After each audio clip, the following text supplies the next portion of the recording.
Okay, good afternoon. I'm Jan Miller-Hook. I am the School Finance Director for Iowa Association of School Boards. Welcome to the recap of the 2024 legislative session. Before we get started, just a couple of housekeeping items. If you have questions during the webinar, if you would put them in the chat box, we'll address all of the questions at the end of the webinar. And then secondly, if you would make sure that you're muted, just to keep the noise factor down during the webinar, that would be great. Thank you.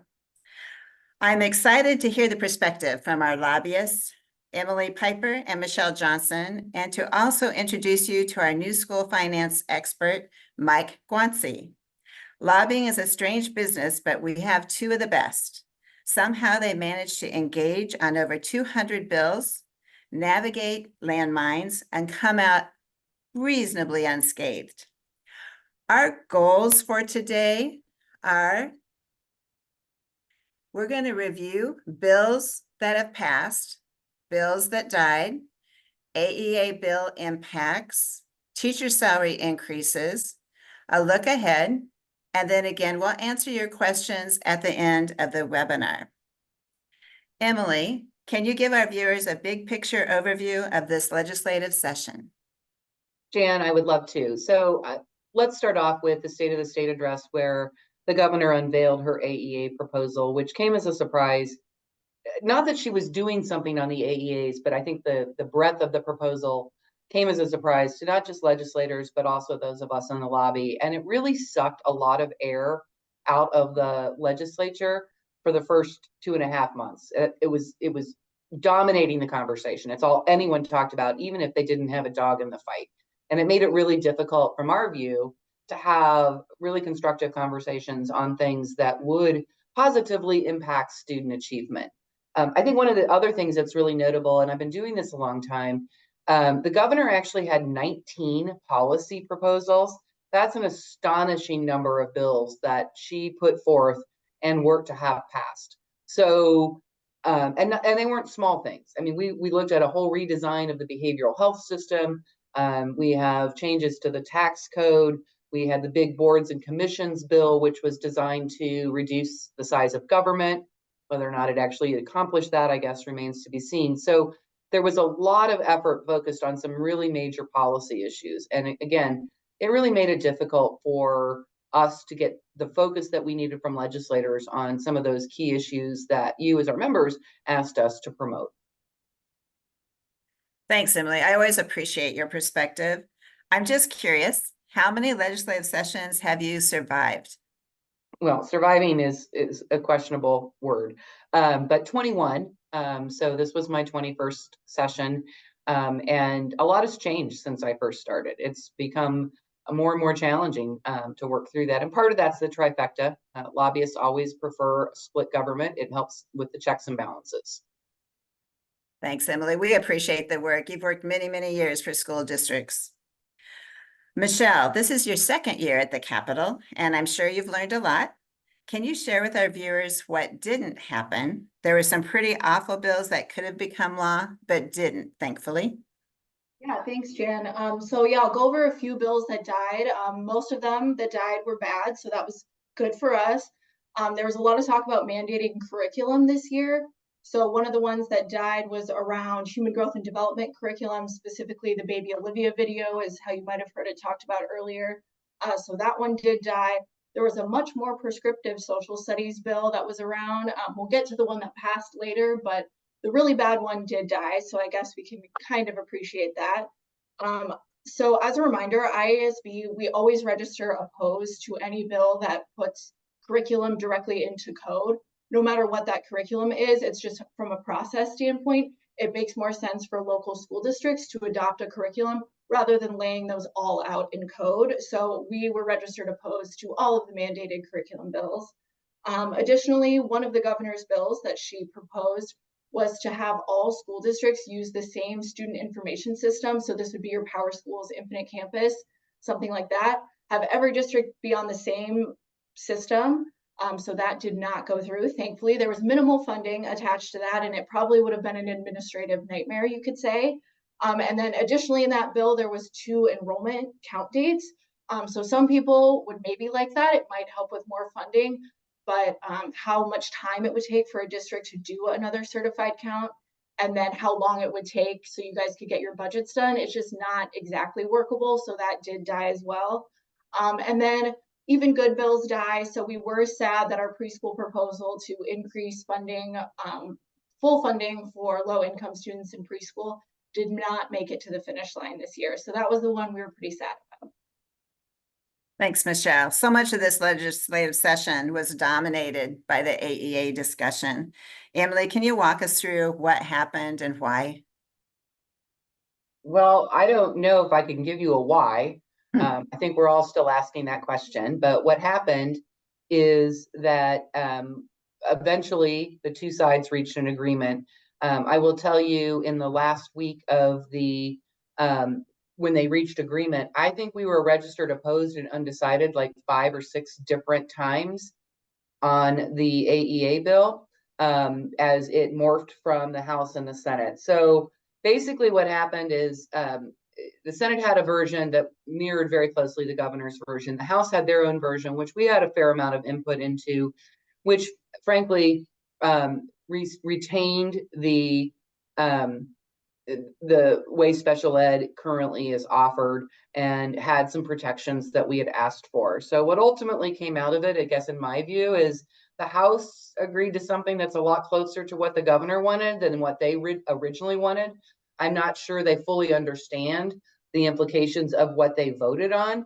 If you recall from the news reports, the amendment that they voted on in the House dropped maybe an hour before. And no one really had a chance to read it, to react. They were working off bullet points. And there were a number of things in there that were of concern. And so I'm going to just hit on a few things. Number one, the timelines. So a lot of the changes become effective on July 1 of 2024. One of the things the AEAs as well as SAI and IASB argued was that's pretty tough for districts to do planning on how they're going to handle their ed and media services funding, which is now going to flow through to them. And they can, and Mike's going to get into a little more detail later about the budget part of that.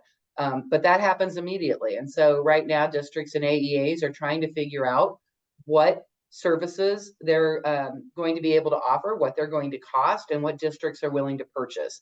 I was asked by a legislator if districts had already entered into contracts, and I said, well, it's kind of a chicken and an egg problem. AEAs don't know what services they can offer and what to charge for them unless they know who wants those services and what they're willing to pay for them. So I think that's still something, and Mike will probably get into more detail, that we're navigating through. So for the first year, 100% of the money flows through to the school districts, to the AEAs for special ed. And one of the things in there is the districts will have to contract with the AEAs for special ed services, but the language in the bill makes it clear that you do not have to describe what services you want, and that you're not limited by what money you put into the system. So pretty much works like the current system does. Okay, and the biggest concern we had is that if you have to try to decide what services you need and you have a level 3 kid show up mid-school year, what do you do? So that language was something that I think keeps the system relatively intact. In 2025, districts will get 90% of that and 10% will go directly to the AEAs as a pass-through. One of the other things that I think is a good change is districts are going to get more information back from the AEAs about what their money was spent on. So you'll have a better idea as a district as to what you're spending your money on, and what value you're getting for those services.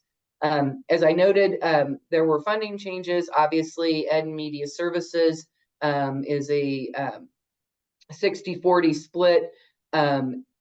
And again, Mike's going to talk a little bit more about what that means for school district budgets. I think the biggest part of that some legislators say was a surprise, but it was pretty clear that it was in the amendment, is that now districts will get that money. So that's true local control, but all of the money will be available for any general fund purpose. So the challenge for districts is looking long-term. If you decide now to use that to help backfill teacher salaries or fill positions, what happens when there are services down the road that you need from the AEAs that you didn't use that funding for. So that's something that is a big change.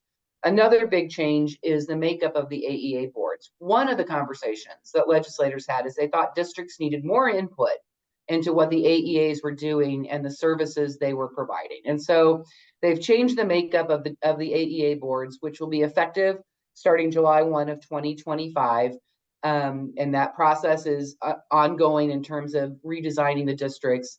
They will be comprised of 5 superintendents who are elected by their peers in that AEA district, and the other 4 will be elected by the voters. Again, legislators made that change thinking that this is a good way to increase districts' input into the work that the AEA does. Then the other thing that is a big piece of this is special education changes. So the special education directors at the AEAs will cease to exist in that current role. The Department of Education is going to create a new division of special education and fill those, and theoretically those folks will go and work directly for the department in terms of providing that special education. Finally, there's a task force. Frankly, probably should have done the task force first before we did this legislation, but the task force is going to be run by the Legislative Council. That means it's run by the legislature, not by the Department of Education. It is to be made up of a variety of different stakeholders, and it's something that obviously will be engaged in. And their charge is to really look at some of the issues that were in the original proposal by the governor, but didn't make it into the final legislation, and talk about what are some of the core services, what are the essential services the AEAs should be providing to districts. There are clearly a lot of questions still happening with respect to the AEAs. And I know that they're trying very hard to answer your questions. And we're hoping that there'll be some additional guidance or direction, maybe even an FAQ coming out of the department as to how some of this is going to be translated into real life. Okay, thanks, Emily. A big part of the AEA bill also included raising teacher salaries. There's a lot to unpack in the final legislation when it comes to the impact on school finance. Here to do a quick walkthrough of this is our new Associate Executive Director of Government Relations and School Finance, Mike Guanci. Mike, before you jump into your part, can you give the viewers a peek into your background, please? Sure, thank you, Jan, and thank you, Emily and Michelle, for inviting me to the webinar. As many of you know, Sean has chosen to retire after many years of dedicated service to the education community in Iowa. So it's big shoes to fill, and I've been honored to be able to fill those shoes. So I come from some state government background. So I worked with the Legislative Services Agency, looking after school finance and local government issues. And also worked at the Department of Management, looking after salaries, health benefits, and collective bargaining issues. As we continue to unpack this legislative session, I want to talk about the SSA portion of the AEA bill. So the SSA increased about 2.5%, which is pretty much in line, excuse me, with what we've seen so far out of the legislature over the last several years. So this equates to about $191 per pupil, bringing up your new state cost per pupil to $7,826. Your district cost per pupils will be higher. So, and then your categoricals also increased by 2.5%. The only notable difference here is that your district cost per pupil for teacher salary supplement did not follow an SSA rate, and we'll talk a little bit about that in a few minutes. So the General Assembly also chose to extend the property tax replacement payment, and that's $223 per pupil now. So this, along with the foundation-based supplement payment of $10 per pupil, is state aid in lieu of levying property taxes. So the General Assembly also chose not to add additional dollars to decrease the inequity between districts' cost per pupil. This is now the second year that has happened. Per the norm, they did not also provide state aid for instructional support. So your instructional support programs will still continue to be funded out of taxes. And then lastly, there were additional reductions to the AEAs this year to the tune of $32.5 million. And what that breaks down to is there's a $7.5 million statutory reduction, $15 million additional, which has been kind of the norm again from the legislature, and also an additional $10 million, which now shows up as a line item under the Department of Education to help fund their FTEs for the special education division of the Department of Education. So, but let's take a look at the teacher salary supplement changes. So one of the governor's priorities this year was to increase teacher salaries. And they chose the teacher salary supplement as a vehicle in order to get this done. So this is going to be rolled out over 2 years. Year one, which is next year, fiscal year 25, we'll see the minimum teacher salaries for teachers with 11 years or less experience be $47,500. And teachers with 12 or more years of experience will be at $60,000. This again will step up in year two in fiscal year 26 to go to $60,000 and $62,250 in 26. So I know that there's been a lot of questions, especially how teachers are defined, and so we are still awaiting an FAQ from the Department of Management and the Department of Education. Been told it's supposed to come out this week, but I think that a lot of you have probably been told the same thing last week and the week before. So we'll just keep an eye out for it. So now I did want to just quickly try and break down how the Department of Management actually did calculate this. So they did calculate your new district TSS district cost per pupil based on the salary needs of those individuals that were below the new minimums. Now they did this by using your 2023 fall bed staff data and your October 2023 certified enrollment data. And what the bill prescribed the Department of Management to do was to create enrollment tiers. And this is based on your budget enrollment, your certified enrollment. There were 7 tiers created, and 6 of the tiers are pretty equal with about 50 districts in it. So very like-minded, like districts on enrollment. And then the total needs were calculated by taking what the cost of each individual teacher, bringing them up to the minimums, and also adding in FICA and IPER changes. So once all those needs were calculated, for each tier, an average was created. And that average is, again, as you can see on the slide, it's called the average need per pupil, or the minimum per pupil amount for the tier. But you could also consider this your minimum district cost per pupil for TSS now, and I'll explain why in just a moment. So if we take a look at this sort of sample enrollment tier, this would be a tier that has 50 districts in it. I'm going to take 2 districts out, and we're going to take a look at them. So District 1 has a current district cost per pupil of $682 per pupil for TSS amounts. The Department of Management calculated that this district needs $155 per pupil to bring all the salaries up to the minimum. This created a total cost of $837.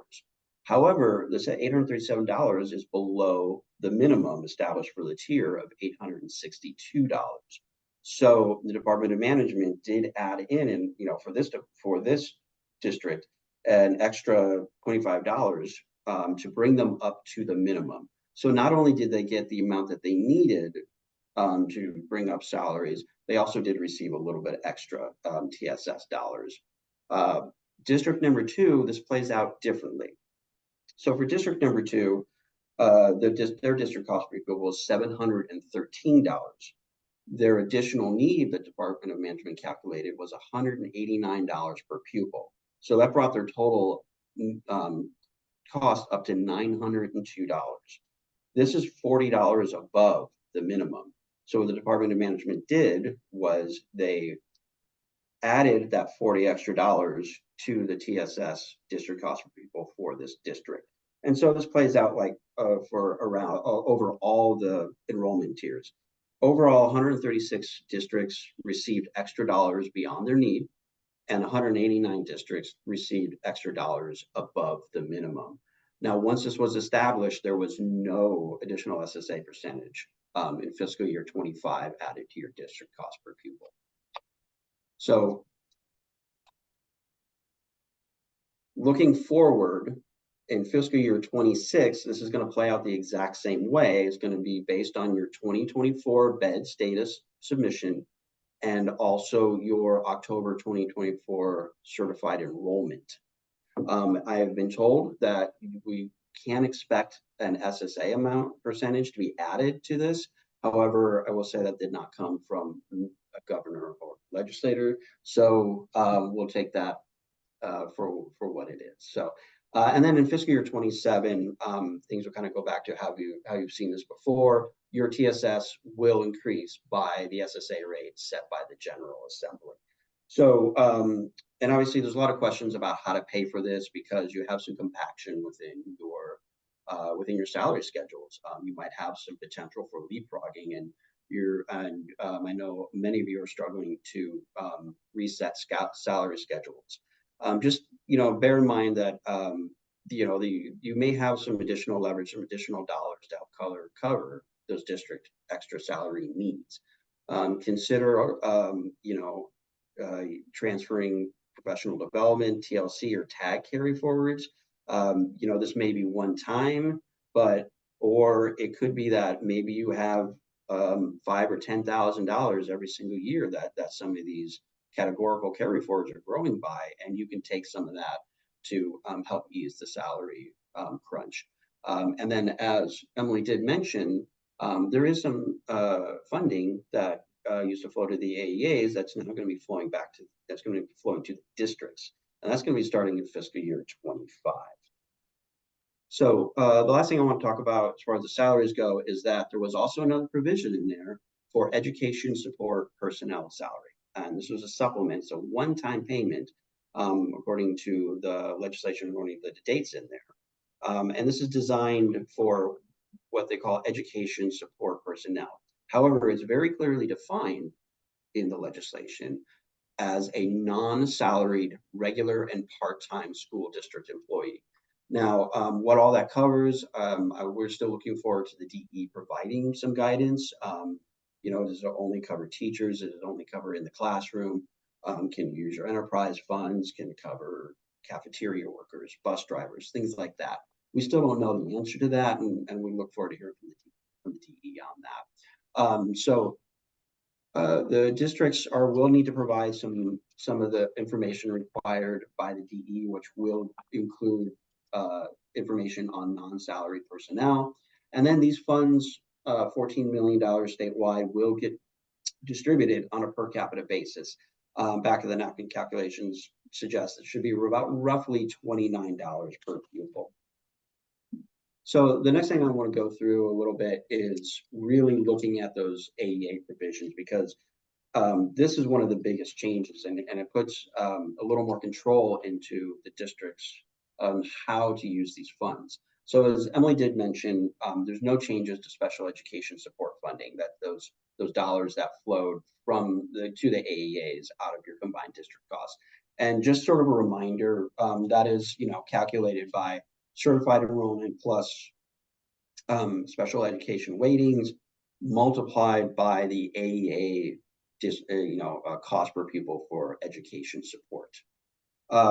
As Emily did mention, in fiscal year 25, 60% of the dollars that used to flow to the AEAs for media and education services will now be sent to school districts instead of the AEAs.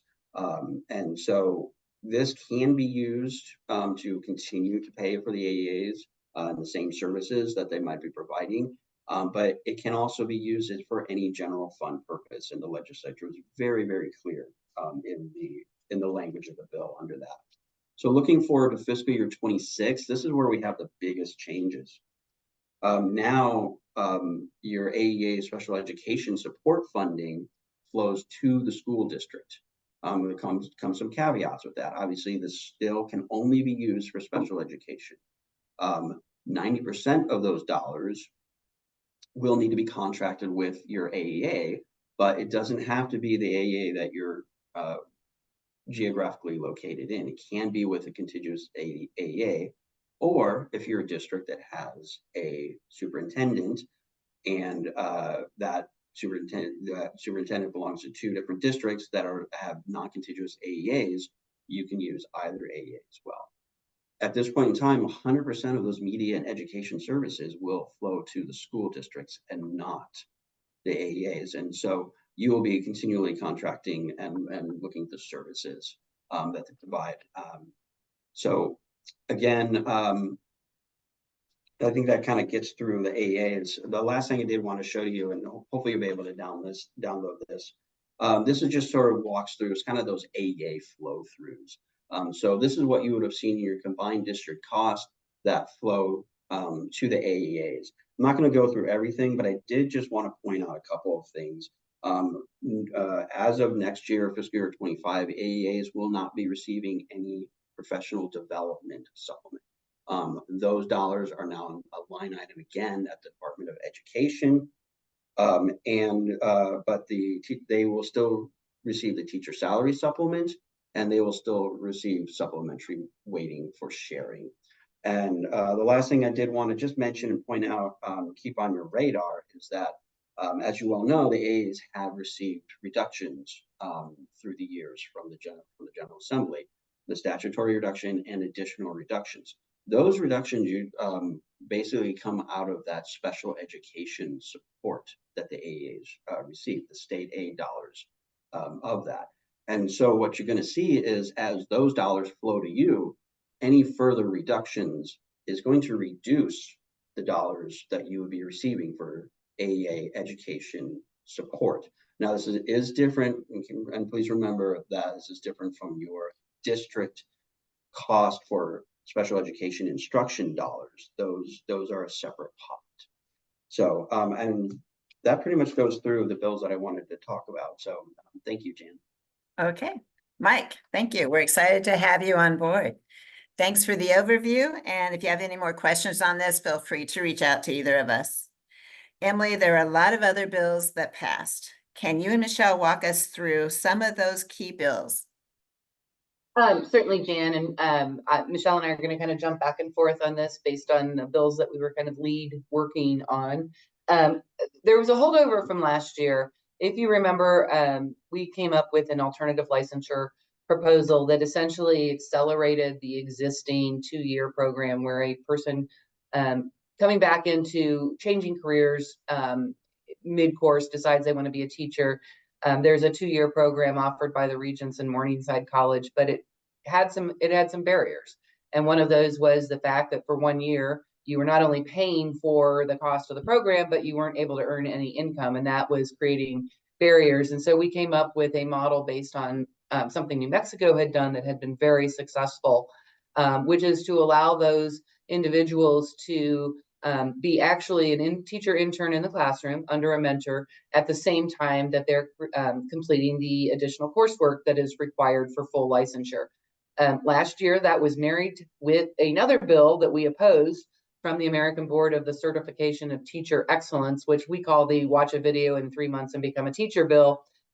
We did jokingly say we would really like a divorce. We don't want our bills combined. Unfortunately, they stayed combined. It did pass the House last year. The Senate declined to take it up, but then took another look at it this year. And while we were originally registered opposed to the bill, they did make some pretty significant changes to the use of these online teacher prep programs that are popping up across the country. Most notably, it does require 60 credit hours of in-classroom experience, which has been one of the biggest oppositions that we've had, is you cannot have someone put into a classroom who's never actually stepped foot in a classroom to understand how to effectively manage the work of being a teacher. It also requires the Board of Educational Examiners to actually approve these programs. That was another big concern that we had, was that we didn't want just any online company being able to come in and meet these requirements. And so with those changes, we feel more confident that these programs will not have as detrimental effect on the teaching profession. And we did end up moving undecided. That bill passed both chambers and is before the governor for her signature. I should note, by the way, we will have a full legislative summary out after the governor takes action on the bills that she got at the end of session. She has 30 days from the end of session to take action on those bills. So at this point, some of them have been signed, but not a lot. So we look for that sometime in late May after she's had a chance to review those bills. I mentioned earlier that the governor had 19 policy proposals, and one of them was a big workforce development bill that included initially some changes to the student teaching requirements that caused a great deal of concern to not only us and ISEA, but also the teacher prep programs. At the end of the day, Senate File 2411 did pass with some changes, but we think they're positive changes. So it maintained the 14-week requirement for student teaching experience to through the teacher prep programs. But what it did allow is someone's experience as a para or as a substitute to count for a portion of that 14 weeks. And that's something that we've actually talked about a lot in terms of reducing the burden of student teaching requirements on our teacher prep candidates, particularly now that we have the apprenticeship program with paras. Those folks have a significant amount of in-classroom experience already, and they should be allowed to count that. One of the things that also happened as part of the larger AEA bill, which obviously included both salary stuff as well as the AEA changes, is a change to allow a person to retire and take IPERS benefits, but return to the classroom after only 1 month. This, I think, will help districts who are faced with some shortages attract some of those folks back and be able to fill those in a more timely manner. I should note that it is only for those folks serving as licensed teachers. So if you have a bus driver who retires who is on IPERS, they can't come back and be a bus driver. They can only come back and be a teacher. Again, combined with House File 255, as well as the changes in the workforce bill, the whole goal is to try to minimize the impact that we've been seeing on our teacher workforce. And then finally, as Mike mentioned, there is $14 million for the non-contract, non-salaried, I should say, education personnel in schools. Keep in mind that while this was in the standing appropriations bill, and by virtue of definition, standing appropriation means something that just automatically happens every year, this is not going to automatically happen every year. They specifically only provided the $14 million for this upcoming budget year, which means that you'll have to make decisions on how you utilize those funds, knowing that there's a risk that they may not be available in future budget years. All right, so I'll hop back on the curriculum bandwagon here. There was some stuff that did pass related to curriculum. So House File 2545, if you guys care about bill numbers, requires a content standards and graduation requirement review to be done. So this will be looking at all content standards, not just the social studies that was focused on early in session. So they're going to set up committees. These will be set up by the Department of Education. So we hope to see involvement by curriculum and content experts instead of maybe just legislators on those committees. And there will be an opportunity for public comment. So that means people like you, people like us can also comment on what comes out of those recommendations, which will be due by July 1st of 2025. So they've got a year to review all of those content standards. Also included in this bill is what they're calling a statewide literacy plan. So this is where we're emphasizing the science of reading. That was a big topic of discussion in the interim going into session. A lot of legislators like the science of reading. So this kind of just puts it in that the principles of the science of reading should be used. And then also at our teacher prep programs, they're going to emphasize teaching that. An earlier bill had prohibited any other literacy strategies to teach with. This only prohibits the 3Qing method, but everything else will still be allowed to be taught at teacher prep programs. And then, of course, the social studies standards. So they're doing a comprehensive review of those, and then they're also putting into code a lot of what should be covered. While it's less prescriptive than what was earlier mentioned, there is still a lot in there, a lot of focus on Western Civ, Iowa history. just a lot of specifics in code that we don't love, and that will apply to grades 1 through 12. So that's another thing. It still says age appropriate instruction, but how will we teach certain things to first graders versus 12th graders? Obviously, that should be different in our view. And those revised standards will be due by December 31st of 2025. So they've got a little bit of time to go over that as well.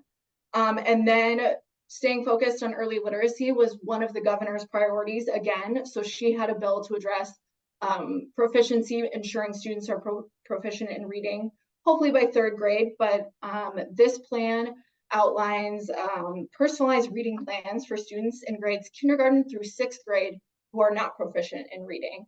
So if a student is not proficient, they'll have a personalized reading plan. What that means, we're not exactly sure, and we hope teachers are kind of already doing this, addressing students that aren't proficient in reading. Parents do have the option to retain their student in the same grade if they are not proficient in reading. And then additionally in that bill is, again, for the teacher prep side, they will have to take the Foundations of Reading assessment, which is from Massachusetts.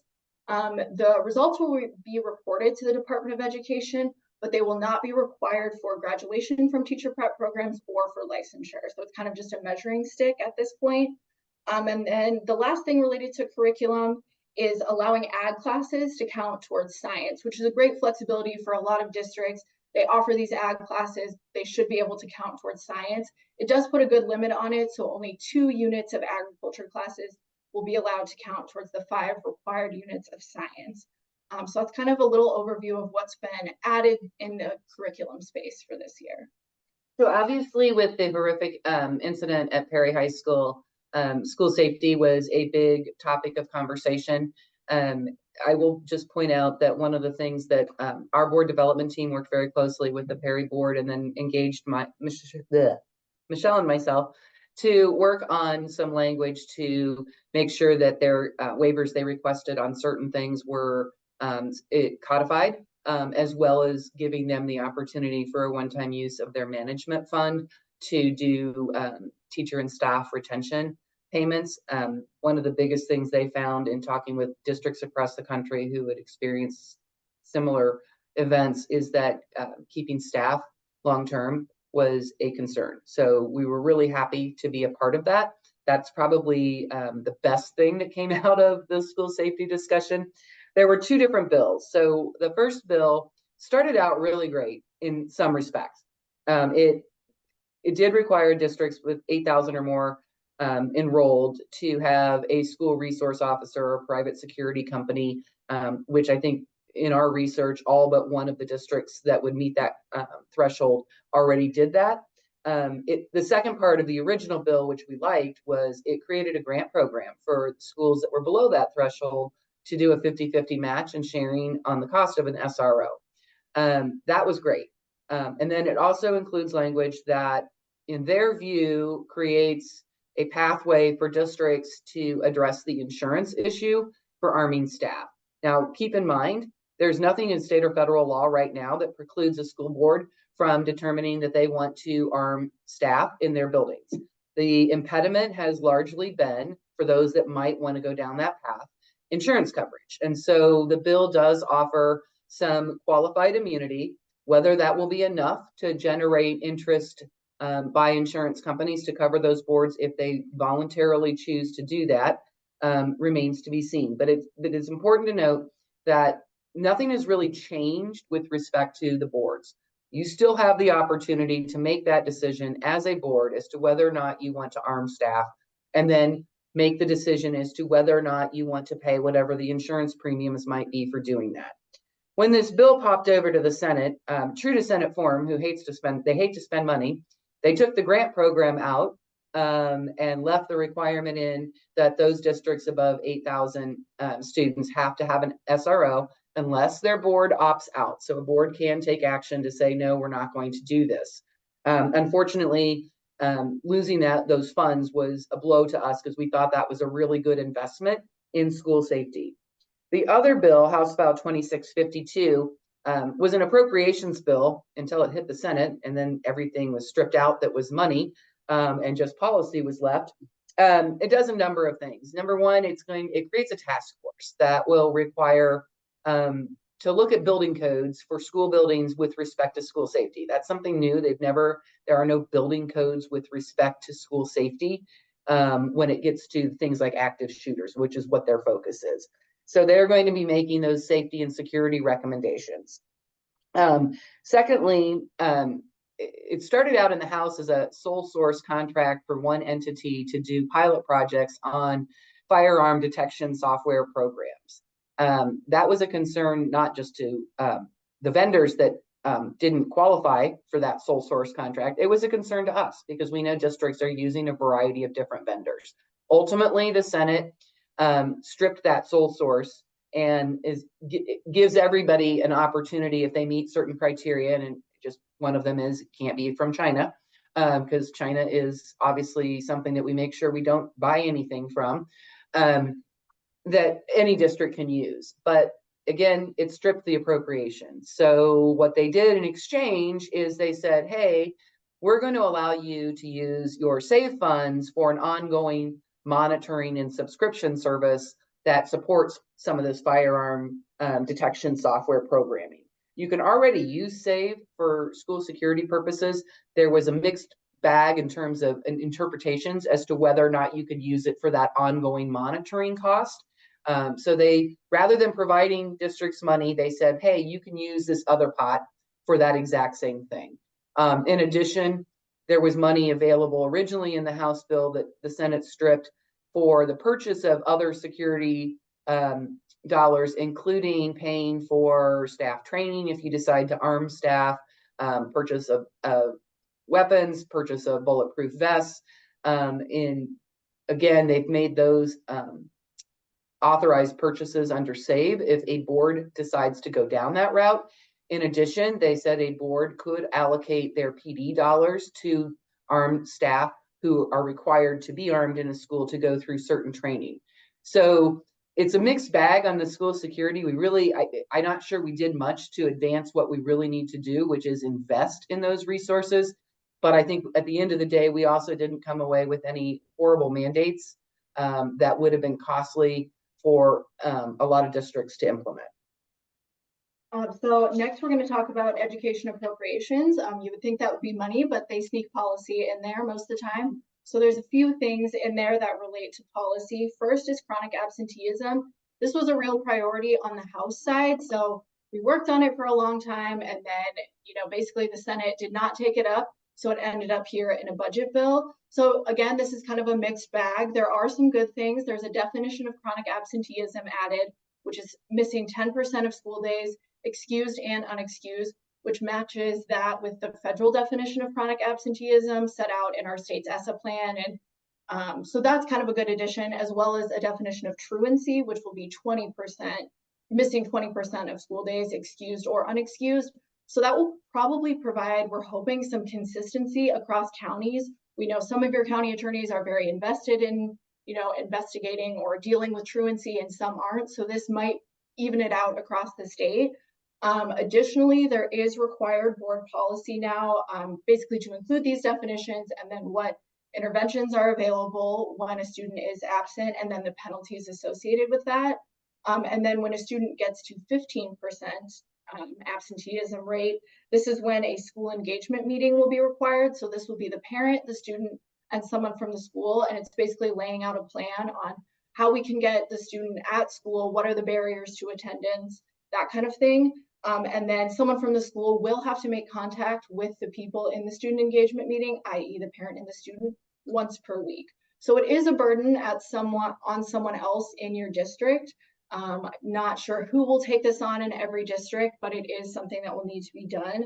And then so that'll be called the absenteeism prevention plan, is actually what will be decided upon. And then if it's violated, you may get your county attorney involved. They don't have to be, but you can put some force behind it if you want to. And then also included in the education appropriations bill was the reinstatement of the open enrollment deadline, which maybe can be considered a small win out of this session. So it's back to the March 1st deadline of the preceding school year, except for kindergarten and special ed students, where it'll still be the September 1st deadline of the current school year. And then there will be the good cause exceptions put back in that we had previously when there was a deadline.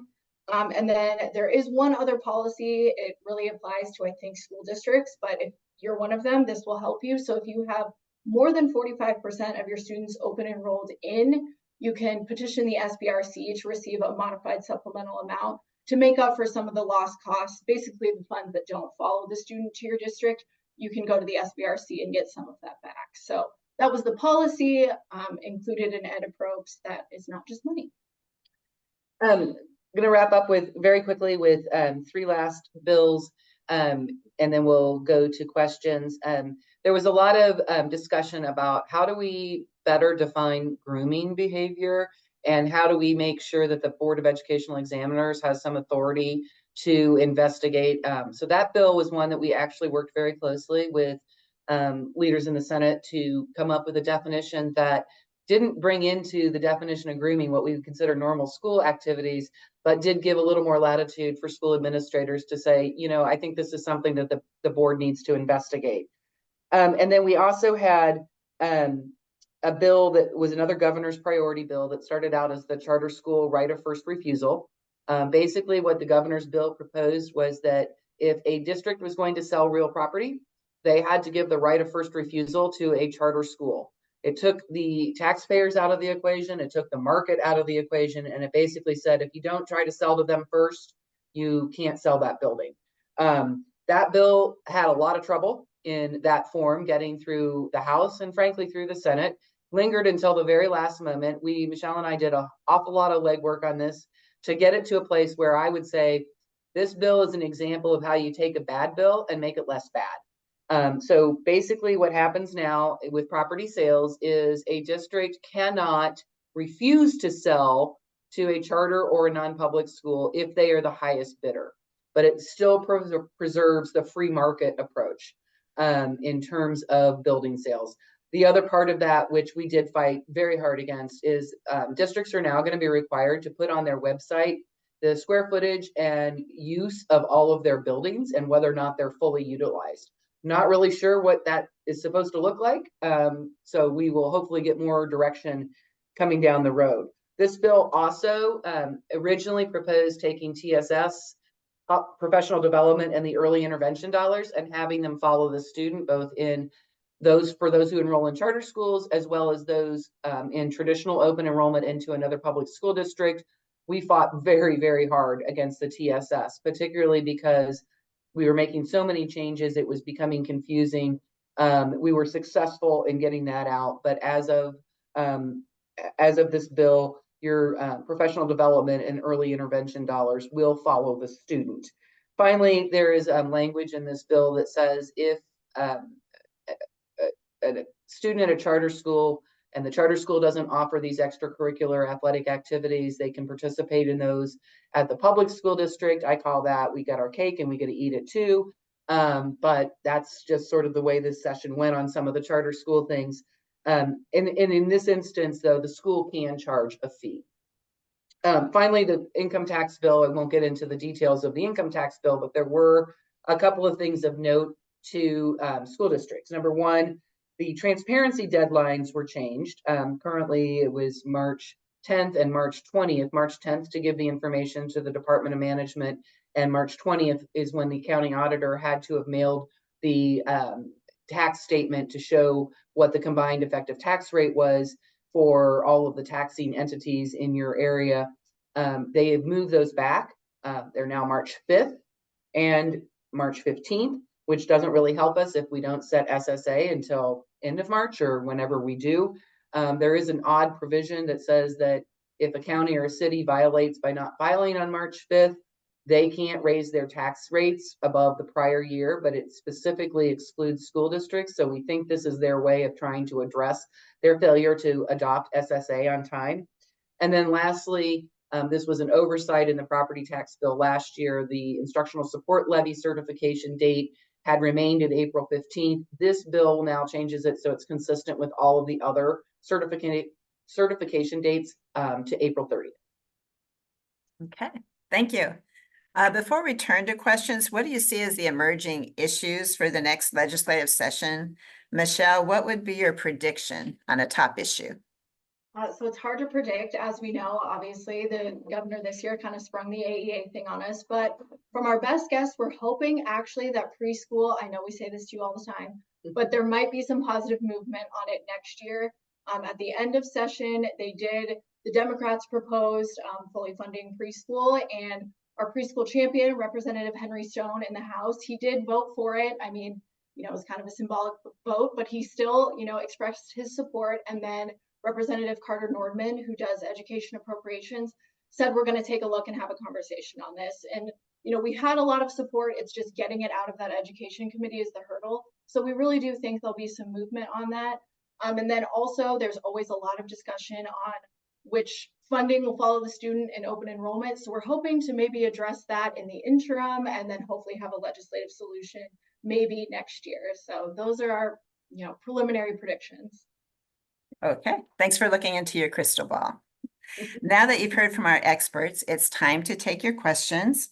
Our first question, Emily, are nurses and counselors included in the minimum salary levels?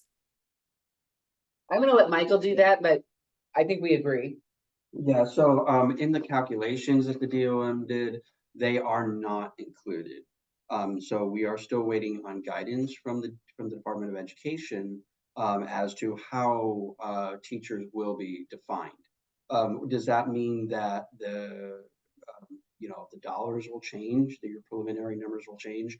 That's still another question as well, as to whether or not if additional teachers and additional classifications get included, will the DOM go back and adjust those? And so we're still waiting on that information, but it's a really good question, and it's on the forefront for us as well. Okay, the second question I think is for you too, Mike. Was there a minimum hourly raise set for the support personnel? No, there was not.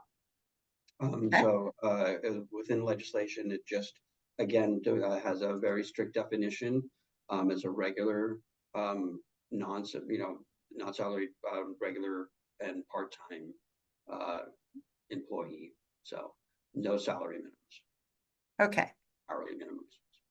The next one is just, will the slides be shared? And yes, they will be shared following the webinar. So this next one, I lost it. It's regarding TSS. And hold on a second. I lost it. Okay, so am I correct that the TSS will only have an increase for the funds needed for minimum salaries and not the 2.5% as well? Mike? Yes, well, again, kind of going back to that slide and it's for districts that were below that minimum tier. You don't have it's for districts below that minimum tier, that sort of minimum district cost per pupil, you did receive some extra dollars. So if your total needs were below the minimum of the enrollment tier, you did receive some extra dollars. What percentage varied from district to district.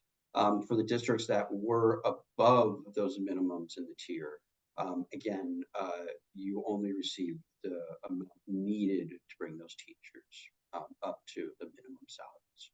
So hopefully that answers your question. Okay.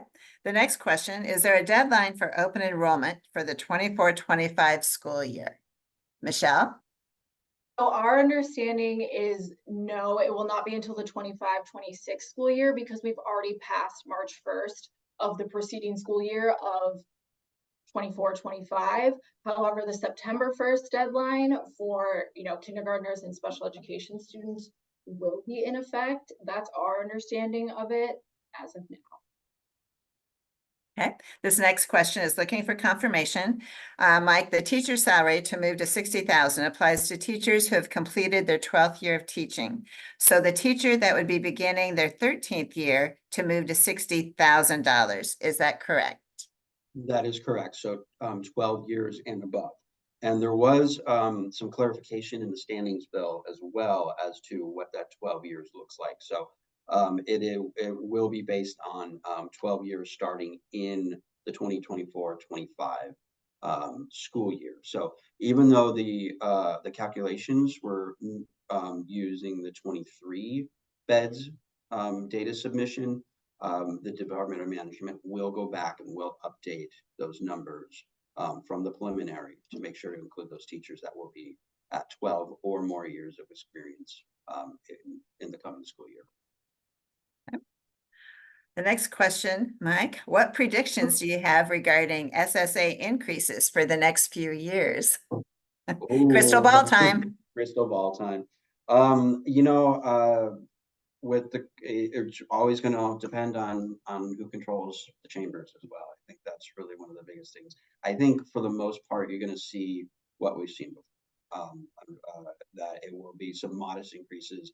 I don't believe that they will match your, CPI and all the additional costs that school districts get from year to year. So, Emily, what do you think? Well, I think it's fair to say the governor has every year consistently proposed 2.5%. We would prefer to look at a total dollar figure. Okay, so let's invest $100 million. I understand her logic and not wanting to change that percentage year to year, because it's easy to say, well, you didn't fund schools the same as you did last year at that percentage. So she's always going to submit to the legislature 2.5%. We're never going to get off that number. The House has generally wanted to spend at least 3%. The Senate has generally wanted to spend below 2.5%. Frankly, while we may see some tightening of the margins, particularly in the House after the general election this year, there's no way that we're going to end the trifecta. So as Mike said, I think you can anticipate that we'll be fighting again, somewhere between 2.5 and 3. Okay, you heard it here. All right, the next one. Are TLC stipends calculated into the base salary amounts calculated by the Department of Management? Mike? That is a good question. I'm glad you asked it. So yes, they are. So it was used the field for regular salary, and they also added in the teacher leadership dollars as well for the minimum. And then from there, the Department of Management did calculate up to the minimum, whether it was 47.5 or 60, depending on the teacher. Okay. With the open enrollment transportation bill, how do we determine if a family lives closer to open enrollment school versus resident school? As a crow flies miles or road miles?